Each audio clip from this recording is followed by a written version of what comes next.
que nous savons, mais qui sont tellement, tellement importants. Si tu peux baisser un chouïa dans le... Hein, merci. Voilà.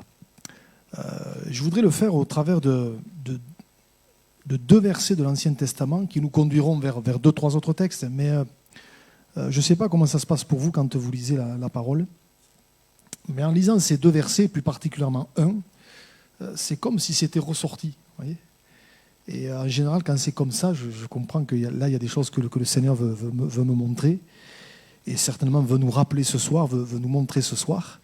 Alors on va lire deux versets dans 2 Chroniques, chapitre 24, versets 23 et 24. 2 Chroniques, chapitre 24, vous savez, c'est les chroniques, c'est l'histoire de tous ces rois qui se sont succédés, certains ont marché avec Dieu, d'autres non.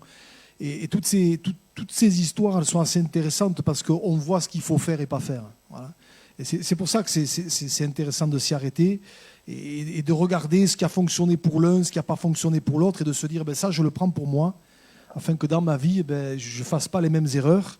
Et à contrario, peut-être dans ma vie, ce que ce roi-là a fait de bien, moi aussi, je veux le faire. Hein. Et là, on est à l'époque du roi Joas, et je vais y revenir.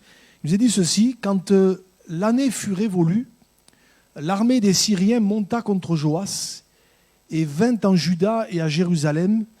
Ils tuèrent parmi le peuple tous les chefs du peuple et ils envoyèrent au roi de Damas tout leur butin. Et c'est surtout le verset 24 qui a attiré mon attention. D'ailleurs, je l'ai souligné dans ma Bible. Il est dit, l'armée des Syriens arriva avec un petit nombre d'hommes et cependant, l'Éternel livra entre leurs mains une armée très considérable parce qu'ils avaient abandonné l'Éternel, le Dieu de leur père, et les Syriens firent justice de Joas. Amen. Alors, lu comme ça ne nous dit certainement pas grand-chose. Mais pour bien comprendre ces deux versets, il faut les resituer dans leur contexte. On est à l'époque là du roi Joas. Et le roi Joas, si vous lisez le début du chapitre 24, je vous le lis pour vous, il est dit qu'il fit ce qui est droit aux yeux de l'Éternel. Le petit bémol, c'est qu'il l'a fait pendant toute la vie du sacrificateur Jéhojada.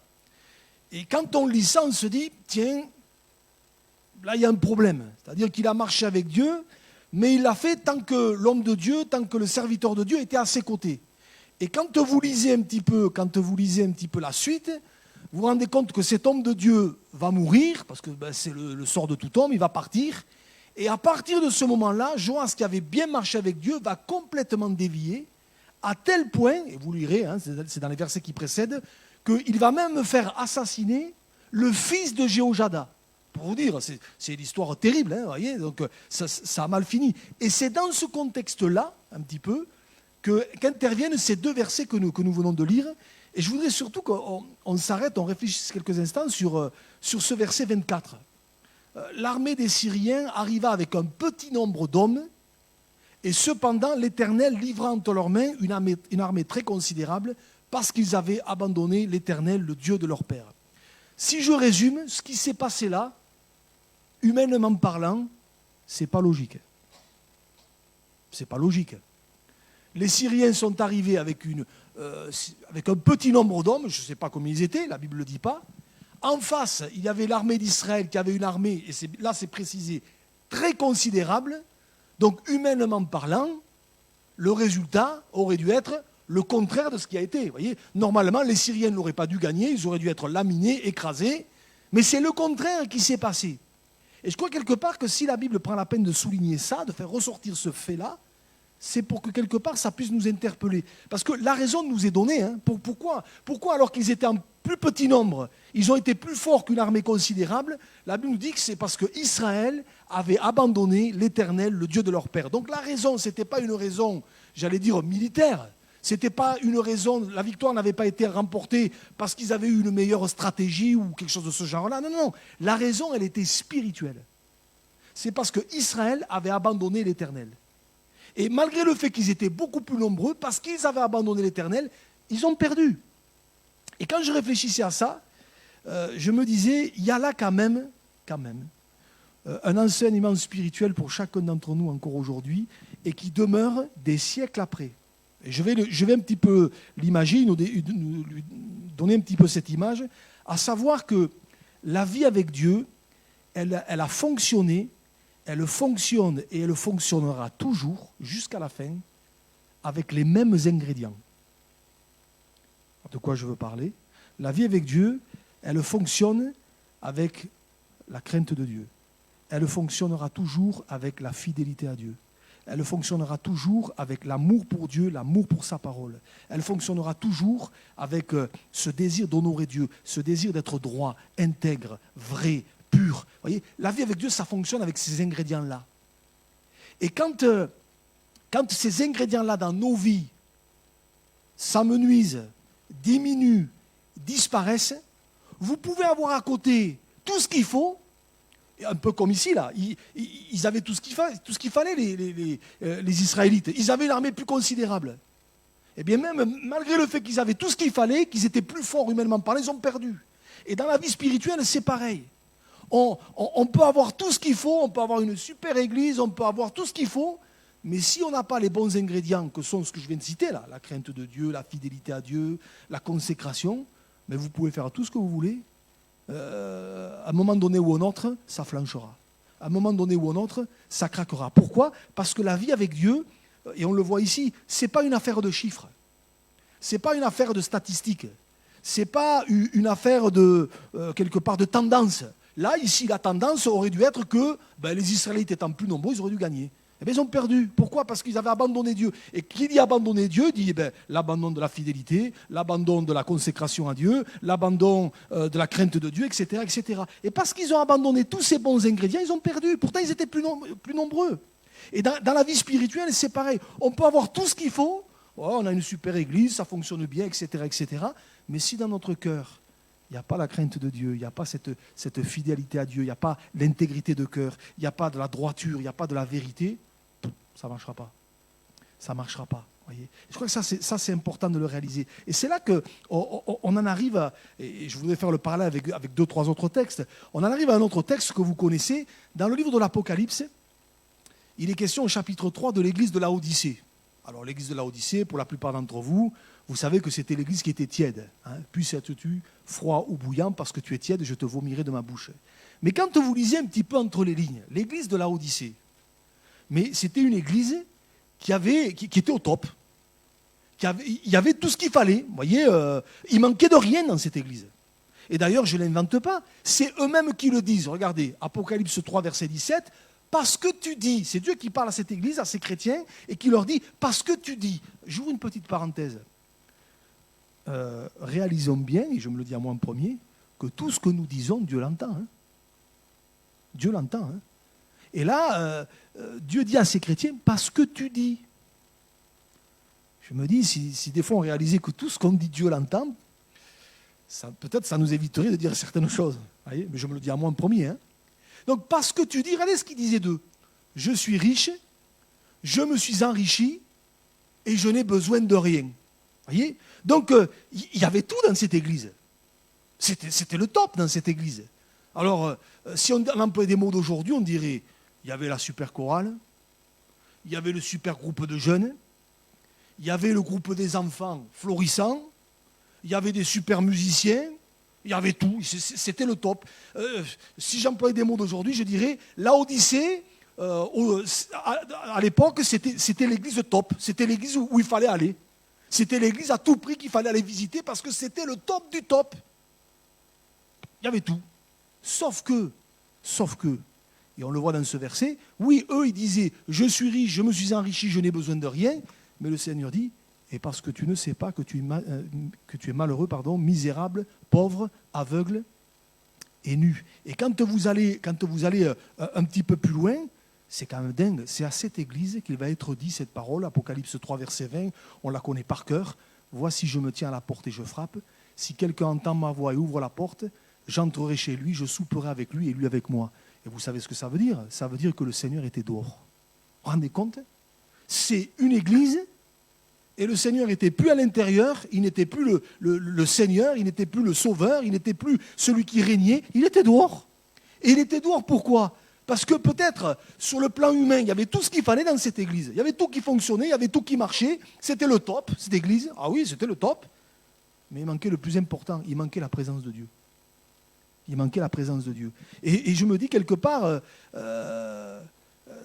s'il manquait la présence de Dieu, quelque part, quand on y réfléchit, c'est pourquoi? Parce qu'il n'y avait plus de fidélité, parce qu'il n'y avait plus d'intégrité de cœur, il n'y avait plus la crainte de Dieu, il n'y avait plus tous ces bons ingrédients, parce que s'ils y étaient, le Seigneur ne serait pas parti. Le Seigneur ne serait pas parti, voyez.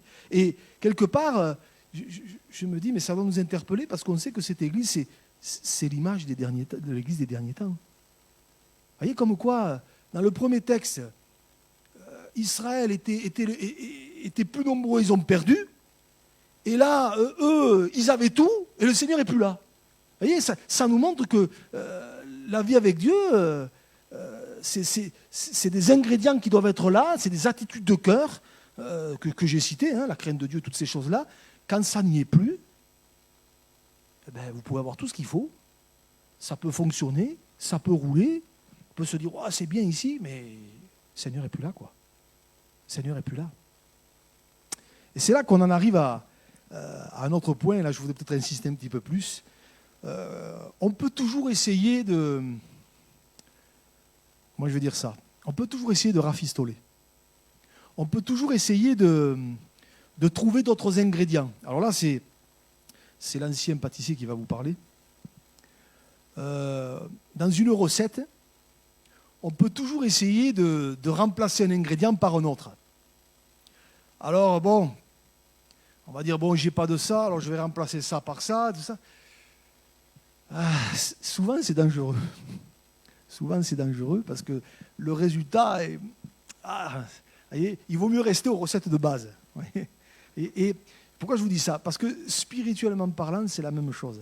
Voyez, il y a des choses avec Dieu et ça ne changera jamais. Et quand on essaye quand on essaie un petit peu de changer certains ingrédients, ça ne marche pas. Alors je vais prendre un texte, vous allez comprendre. Il y en a un dans l'Ancien Testament qui a essayé à un moment donné, je vais dire, de filouter à un moment donné. Il a essayé un petit peu de faire en sorte que les choses aillent bien alors que ça n'allait pas. C'est le fils de Salomon, rappelez, Roboam.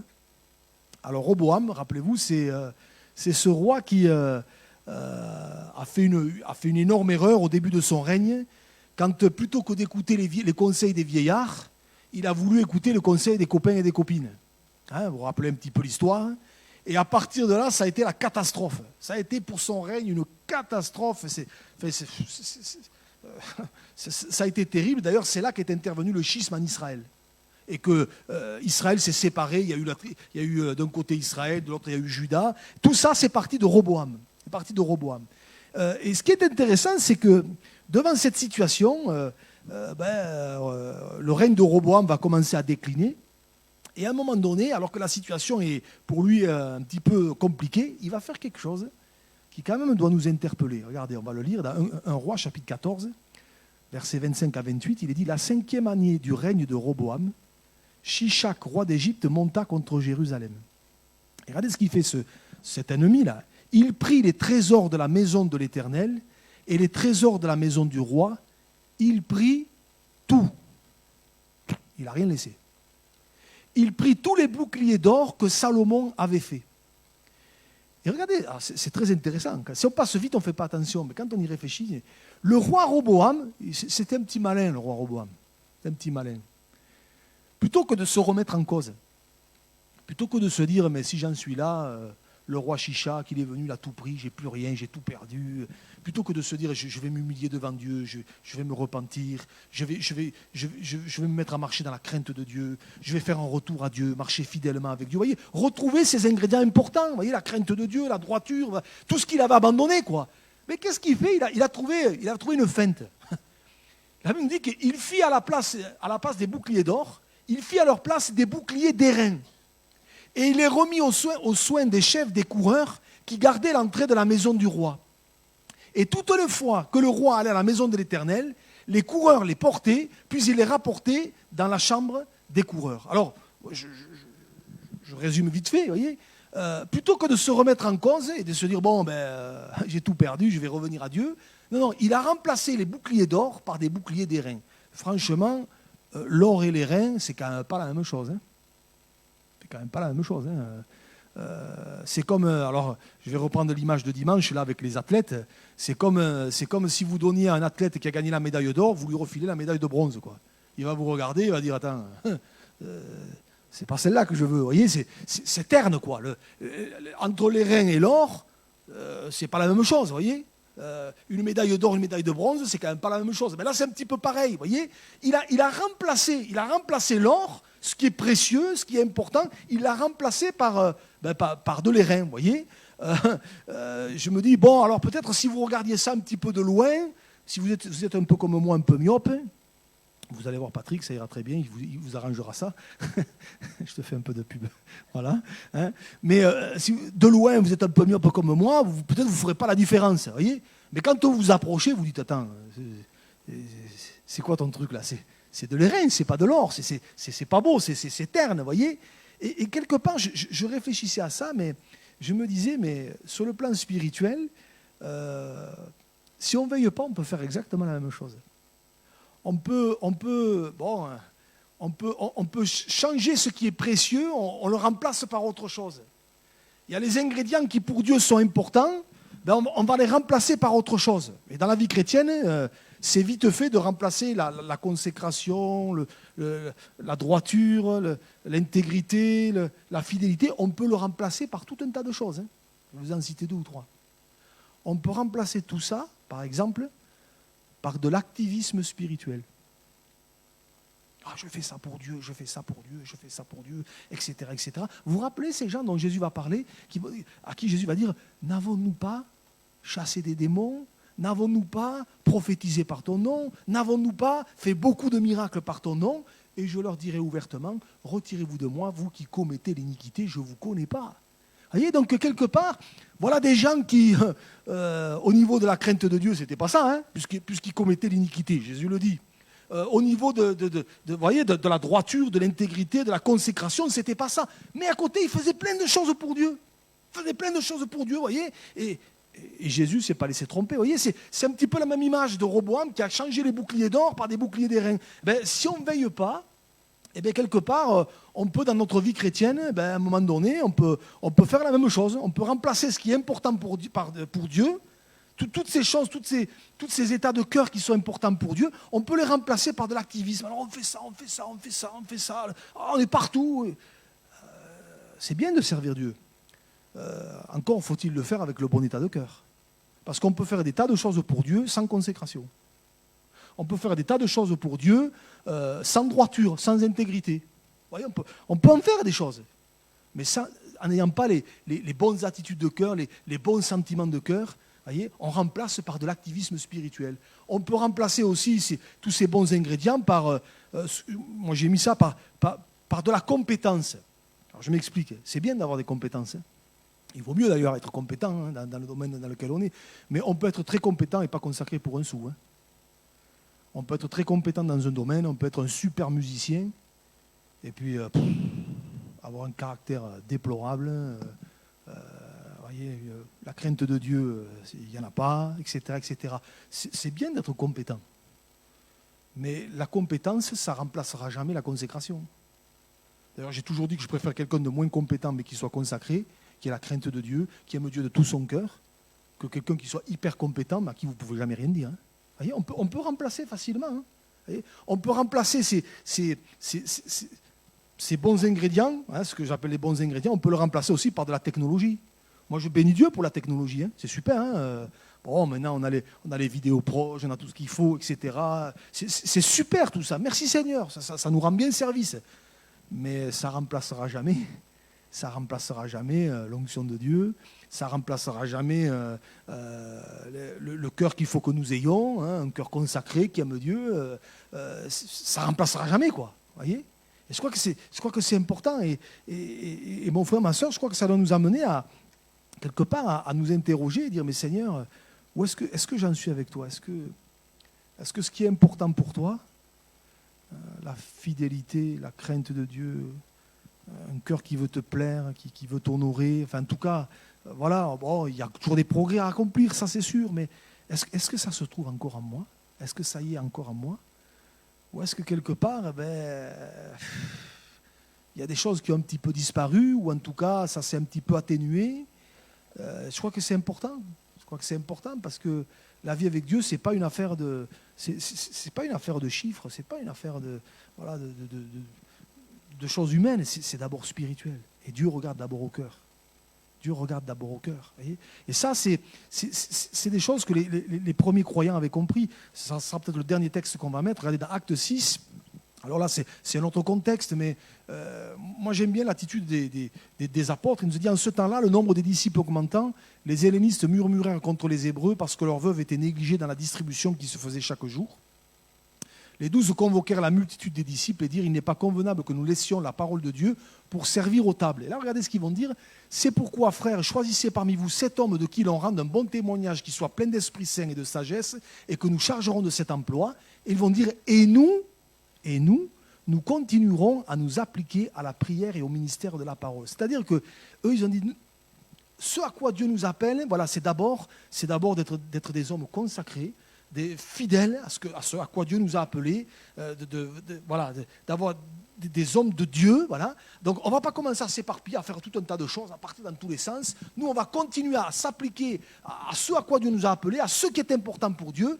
Et c'est pour ça qu'ils vont nommer des hommes pour faire tout un tas d'autres choses. Voyez, ils se sont attachés à ce qui était important. Ils n'ont pas commencé à se disperser, à partir dans tous les sens, parce que sinon, quelque part, peut-être, ils auraient perdu ce qui avait fait leur force jusque-là, vous voyez, l'onction de Dieu sur leur vie, etc., etc. Et je crois quelque part que on a besoin de veiller, parce qu'on est tellement sollicités les uns les autres par tout un tas de choses. Il y a les aléas de la vie, il y a les situations dans lesquelles on est, etc., etc. Mais de réaliser que finalement, au-delà de tout ce qu'on vit, tout ce qu'on traverse, le plus important, c'est de veiller sur notre cœur. Et de dire, Seigneur, que dans ma vie, tu puisses trouver tous ces bons ingrédients qui pour toi sont importants. La crainte de Dieu, la droiture, l'intégrité, la vérité, la pureté. Tout ça, c'est important. Parce que si ça y est, même si à côté de ça, il y a des difficultés, il y a des combats, même si à côté de ça, peut-être la tendance, elle n'est pas bonne, peut-être on se dit, oh là là, comment je vais m'en sortir? Vous inquiétez pas, Dieu va s'en occuper. Dieu va s'en occuper. Voilà. S'il y a ces bonnes attitudes de cœur, s'il y a ces ingrédients que Dieu aime, ces choses que seul Dieu voit dans un cœur, ne vous inquiétez pas, même si peut-être on est tout seul. Des fois, on peut se retrouver dans des situations où je suis seul. Dans une famille, on peut être le seul converti, on est là, dans la famille, on est un peu en minorité. Il vaut mieux être en minorité, mais avoir l'état de cœur qui plaît à Dieu, parce que, ne vous inquiétez pas, ceux qui sont autour, les familles, Dieu va s'en occuper. Dieu va s'en occuper. Après, parce que le contraire n'est pas vrai. On peut avoir tout ce qu'il faut, tout ça, mais si notre cœur il n'est pas avec ces ingrédients qui plaisent à Dieu, un jour ou l'autre, ça ne fonctionnera pas. Ça fonctionnera pas. Et ma prière, c'est qu'en repartant dans cette année, on puisse se dire, Seigneur, voilà, je réalise encore ce soir que tu regardes au cœur, quoi. Tu regardes au cœur et Seigneur, ce qui est important pour toi, c'est pas ce qui se passe autour de nous. C'est pas peut-être ce soir, moi je sais pas, peut-être dans notre contexte, dans nos familles, dans notre lieu de travail, tout ça, la tendance peut-être c'est compliqué. Hein. Des fois des fois c'est dur. Hein. Et des fois on se dit oh là là, c'est compliqué. Et peut-être on sera amené à faire des compromis. Peut-être vous voyez, garde ton cœur. Et quand je dis garde, je m'y mets dedans moi en premier. Hein. Seigneur, qu'importe ce qui se passe autour de moi, qu'importe si c'est compliqué, qu'importe s'il y a ceci, s'il y a cela, si peut-être mes yeux me montrent, en tout cas ce que je vois me montre que ça devient compliqué, moi Seigneur, je veux te rester fidèle, je veux marcher dans la crainte de Dieu, dans la droiture, dans l'intégrité, parce que je sais que s'il y a ça dans mon cœur, tu vas m'aider et tu vas faire ce que moi je ne peux pas faire. Parce que si ça y est pas, ça ne marchera pas. Ça ne marchera pas. Et je crois que quelque part, c'est valable au niveau personnel, mais c'est valable aussi au niveau de l'Église. Moi, je bénis Dieu pour l'Église. On veut que l'Église grandisse, on veut que des âmes soient sauvées, etc., etc. On veut que les choses bougent, que ça change, mais dans le bon sens, vous voyez. Oui, moi je dis oui, amen. Mais le plus important, c'est que dans notre cœur, il y ait tous ces ingrédients-là importants. Parce que s'il y a ça, qu'on soit nombreux ou pas nombreux, ou peu nombreux ou moyens, ne vous inquiétez pas, Dieu s'occupera du reste. Dieu s'occupera du reste. C'est à nous de veiller sur notre cœur. Voyez. Et mon frère, ma soeur, j'ai envie de vous dire, en terminant ce soir, et je m'inclus dedans, c'est important que vraiment on puisse réaliser ça, parce que qu'on ne fasse pas sa petite cuisine spirituelle, voyez, on se fabrique sa petite vie spirituelle. Alors je prends ça, ça je mets de côté, ça j'en veux pas. Si Dieu les trouve dans notre cœur, mais ne vous inquiétez pas, il va s'occuper du reste. J'aimerais peut-être nous encourager ce soir. Je ne sais pas ce que tu vis, peut-être que tu vis un contexte compliqué, c'est peut-être pas évident, et c'est vite fait de se dire bon, ben, je vais mettre un peu d'eau dans mon vin, je vais un petit peu essayer pour que les choses s'arrangent. Ne le fais pas. Reste fidèle au Seigneur, reste fidèle à tes convictions, surtout reste fidèle à la parole de Dieu, à ce qui est écrit. Et après, Dieu fera le reste. Quand Dieu voit qu'on est attaché à sa parole, qu'on est attaché à lui, que vraiment on veut lui plaire, et puis c'est ça qui pour nous est important. Mais quand Dieu voit ça, on va s'occuper du reste. Même si peut-être on a l'impression qu'on est un peu en minorité, on est, oulala, c'est pas grave, Dieu va s'occuper du reste. Dieu va s'occuper du reste. En tout cas, et je termine par là, le texte qu'on a eu en introduction m'a vraiment interpellé. L'armée des Syriens, avec un petit nombre d'hommes, est arrivée, et cependant l'Éternel les a livrés entre leurs mains, une armée très considérable, parce qu'ils avaient abandonné l'Éternel, le Dieu de leur père. Vous voyez, ça aurait dû être le contraire, humainement parlant. Voyez, et quelque part, ça va nous interpeller. Seigneur, moi, je veux garder mon cœur plus que toute autre chose, afin que vraiment, Seigneur, dans cette année, eh bien, on voit la gloire de Dieu. Vous avez soif de ça? Moi, je vous dis, Seigneur, je veux voir Dieu agir, je veux voir Dieu intervenir. Mais quelque part, ça ne dépend pas de critères humains, ça dépend d'abord de critères spirituels. Ça dépend des sentiments qu'il y a au fond de notre cœur. Voyez, parce que c'est d'abord là que Dieu regarde. C'est d'abord là que Dieu regarde. Et quand il voit un cœur vraiment qui dit, Seigneur, moi, je veux rester fidèle, je veux rester attaché à toi. Voilà. Je veux marcher avec toi de tout mon cœur. Je veux faire ce qui est droit à tes yeux à toi. Ne vous inquiétez pas, le reste après Dieu s'en occupera. Même si peut-être la tendance n'est pas bonne, même si peut-être on se dit, oulala, je ne sais pas ce que ça va faire, mais Dieu s'occupe du reste. Mais nous, il faut qu'on s'occupe de notre cœur. Alléluia. Il faudrait que peut-être on puisse demander au Seigneur sa grâce. Bien. Voilà. Il faudrait peut-être qu'on reprenne le premier chant qu'on a pris, là, j'ai soif de ta présence, tu peux le remettre. Voilà, et que vraiment ce soit, en repartant dans cette année, on puisse dire, Seigneur, moi voilà, j'ai soif. Je veux pas, on pourrait repartir comme ça et aller une année de plus, non, mais dire, Seigneur, j'ai soif de ta présence, et surtout j'ai soif que tu m'aides, Seigneur, à garder ces bonnes attitudes de cœur. On est assaillis par tout un tas de choses, on est les uns et les autres. Des fois c'est compliqué, des fois c'est. Mais Seigneur, dans tout ce qu'on va traverser, dans tout ce qu'on va vivre cette année, il y aura certainement, et je ne suis pas prophète, il y aura des bons moments, il y aura des super moments, on va se réjouir, et puis il y aura peut-être des moments un peu plus difficiles. Mais ça c'est la vie, c'est comme ça. Mais que dans ces moments-là, on puisse dire, Seigneur, quoi qu'il se passe, quoi qu'il arrive, je veux te rester fidèle. Je veux marcher dans la crainte de Dieu. Je veux rester droit, je veux rester intègre. Je veux marcher dans la vérité. Voilà, pour moi, c'est ça qui compte. Après le reste, tout ce qu'il y a autour, Seigneur, c'est toi qui vas t'en occuper. Et s'il y a ça, vous inquiétez pas, le Seigneur va s'occuper de tout le reste autour. On va être étonné. Et peut-être là où, normalement, on aurait dû, entre guillemets, perdre, on va gagner. Alléluia. On va gagner, parce que quelque part, Dieu honore la foi de celui qui dit, Seigneur, moi Seigneur, qu'importe, je vais garder mon cœur. Voilà. Je vais marcher avec toi jusqu'au bout. Alléluia. Et même si tout le monde me dit, tu devrais faire ça, mais ce qu'on me dit de faire, je sais que ce n'est pas la gloire de Dieu, moi, Seigneur, je ne le ferai pas. Alléluia. Moi, je ne le ferai pas, parce que je veux t'honorer. Alléluia. Seigneur, ce soir, j'ai bien conscience, Seigneur, que on ne sait pas ce qu'il y a devant nous, Seigneur. Je sais que tu reviens bientôt, mais quand, j'en sais rien.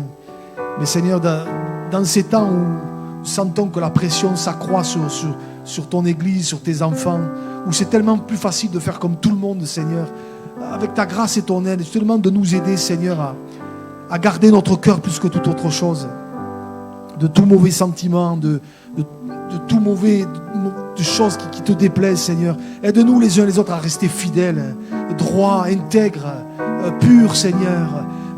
Aide-nous, Seigneur, vraiment à marcher dans la crainte de Dieu, Seigneur, dans la crainte des commandements de Dieu, Seigneur, pour t'obéir jusqu'au bout, Seigneur, et à ne pas faire comme Roboam, à pas changer ce qui est d'or par de l'airain, Seigneur, et ce qui est sans valeur, Seigneur, mais vraiment, Seigneur, à marcher avec toi de tout notre cœur jusqu'au bout, Seigneur, les yeux fixés sur toi. Je te prie pour ceux qui vivent des combats dans leur famille, dans leur lieu de travail, peut-être dans un niveau particulier, peut-être au niveau financier, peut-être au niveau sentimental.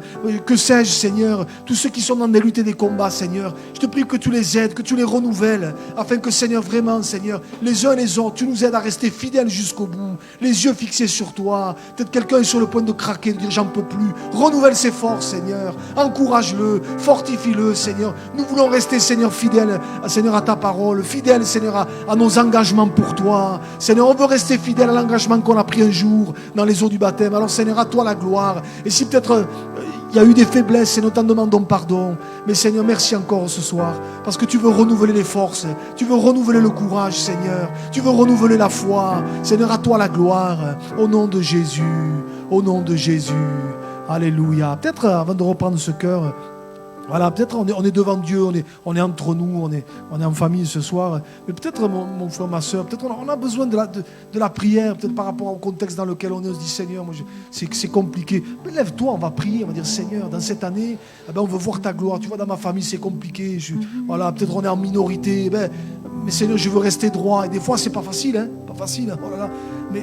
Mais lève-toi, on va prier, on va demander au Seigneur de t'aider, de te secourir. Alléluia. Afin que tous qu'on puisse arriver un jour devant Dieu et dire Seigneur, voilà, merci Seigneur, parce que avec ton aide je suis resté droit, intègre. Alléluia. J'ai pas cédé, j'ai pas fait comme tout le monde, j'ai marché dans la crainte de Dieu. À toi la gloire, Seigneur, à toi la gloire.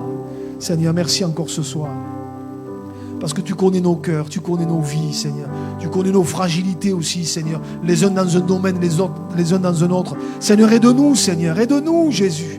Aide-nous, Seigneur. À toi la gloire, Seigneur. À toi la gloire. Bénis mes bien-aimés qui sont debout, Seigneur, et qui te demandent ton aide, Seigneur, dans leur contexte, dans leur famille, Seigneur, peut-être leur contexte de boulot, Seigneur, ou autre, Seigneur. Bénis-les, Seigneur, bénis-les. Aide-les à rester droits, intègres, vrais, Seigneur, dans la vérité, dans la droiture, dans l'honnêteté. Parce que je sais que quand c'est le cas, tu bénis, Seigneur, toujours. Tu veux honorer la foi de celui qui se confie en toi. Seigneur, des fois, ça serait plus facile de faire comme tout le monde. Mais Seigneur, quand on reste fidèle, Seigneur, toi, tu bénis au centuple. Alors Seigneur, bénis mes frères et sœurs, encourage-les, fortifie-les au nom de Jésus, renouvelle le courage, renouvelle la foi, renouvelle les forces, Seigneur. Je te le demande au nom de Jésus.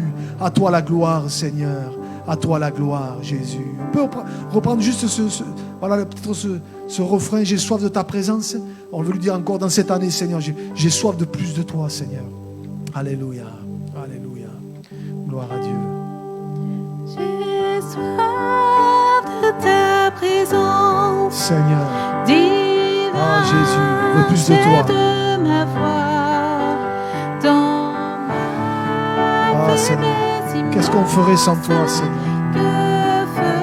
Ah Jésus, chaque jour, à chaque heure.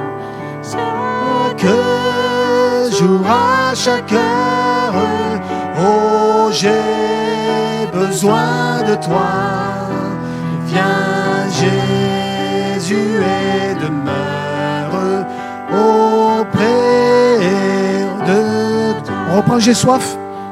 Et soif de ta présence, oui Seigneur. chef de ma voix, dans ma faiblesse immense, que ferais-je sans toi? Chaque jour, à chaque heure, oh j'ai besoin de toi. Viens Jésus et demeure auprès de moi. Chaque jour, à chaque heure, oh j'ai besoin de toi. Viens Jésus et demeure auprès de moi. Amen. Aide-nous, Seigneur, à rester fermes, Seigneur. ferme dans nos dispositions. Seigneur, tu dis à celui qui est ferme dans ses sentiments, qui est ferme dans ses dispositions, tu assures la paix parce qu'il se confie en toi. Alors Seigneur, oui, à toi la gloire encore ce soir. Je te bénis, Seigneur, parce que tu veux nous encourager à aller plus loin, à demeurer, Seigneur, ferme en toi. À toi la gloire. Merci pour ta fidélité. Merci, Seigneur, pour les forces que tu nous communiques encore. Et je veux m'attendre à de belles choses, à de grandes choses, Seigneur, dans les semaines et les mois à venir. À toi la gloire, Seigneur, au nom de Jésus. Au nom de Jésus. Amen. Amen. Alléluia. Gloire à Dieu. Voilà, vous pouvez vous asseoir. Voilà. Voilà. On s'attend vraiment à de... Moi, je m'attends encore à de grandes et belles choses. Voilà, on prépare encore un service de baptême. Alléluia. Merci, Seigneur, pour tous ceux qui réfléchissent et qui veulent s'engager avec le Seigneur. C'est réjouissant de voir le Saint-Esprit qui fait son œuvre dans les cœurs. Donc, voilà, je n'ai pas de date à vous donner encore, mais merci Seigneur, encore pour ceux et celles qui vont s'engager avec le Seigneur. Hein? Gloire à Dieu. Je le dis déjà ce soir, parce que des fois certains sont là le dimanche, pas là. À partir de la semaine prochaine, il n'y aura plus de réunion mardi soir. Voilà. Donc, mais je le dirai, j'aurai l'occasion de le dire un peu plus dimanche. Hein, j'expliquerai un petit peu quand tout le monde sera là. Hein, parce que bien sûr, on n'a pas changé pour changer. Donc juste, voilà, pour que personne ne se retrouve mardi soir devant la porte, on reviendra à ce qu'on faisait, ce qu'on a fait de janvier à juin. On remettra le mercredi après-midi à 15h. Voilà. Mais j'expliquerai ça dimanche. Donc c'est juste pour que si peut-être...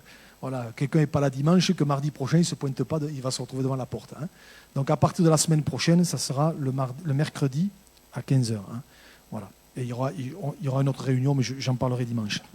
Voilà. Je rappelle aussi que ce week-end, ça sera un petit peu particulier, puisqu'on aura un week-end de jeûne et de prière. Donc je rappelle, samedi, on se retrouvera ici pour ceux qui peuvent. Hein. Samedi à midi, de midi à, je ne sais pas, moi, 1h15, 1h30, on verra. Et puis dimanche après le culte, c'est pareil, on marquera une coupure et on prendra 1 heure pour se tenir dans le jeûne et la prière, pour vraiment repartir de la bonne façon. Bien sûr, on n'attend pas le mois de septembre pour faire des jeûnes et prières, mais je pense que c'est bien de le faire. Hein. Voilà, donc pour ceux qui peuvent, samedi à midi et dimanche après le culte, on prendra encore 1 heure. Voilà. Que Dieu vous bénisse. Bon retour. Allez.